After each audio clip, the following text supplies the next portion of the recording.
Tri nation series का तीसरा match Pakistan और साउथ अफ्रीका के दरमियान खेला जाएगा। जो टीम इस मैच में जीतेगी वो फाइनल में न्यूजीलैंड से टकराएगी। लेकिन मैच से पहले साउथ अफ्रीका के कप्तान क्लासन ने एक इंटरव्यू में पाकिस्तान के बारे में एक ऐसा बयान दिया जिसे सुनकर सब हैरान रह गए। दोस्तों, साउथ अफ्रीका के कप्तान ने पाकिस्तान के बारे में क्या कहा, इसके बारे में हम आपको इस वीडियो में बताएंगे।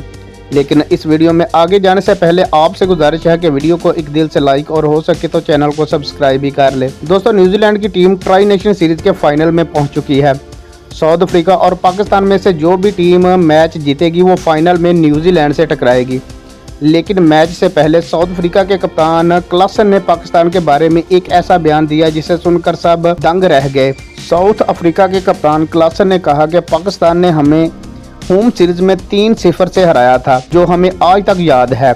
हमारी कोशिश है कि इस मैच को जीतकर पाकिस्तान को होम सीरीज से बाहर कर दिया जाए, ताकि पाकिस्तान को पता चल सके कि होम सीरीज हारना कितना दुख की बात है और ये हमारे लिए मुस्कुराहट का बायस बनेगी। इसके बाद हमारी कोशिश होगी कि ट्राई नेशन सीरीज के फाइनल में न्यूजीलैंड को हराया जाए और आईसीसी चैंपियन ट्रॉफी में हम बुलंद हौसले के साथ शिरकत करें।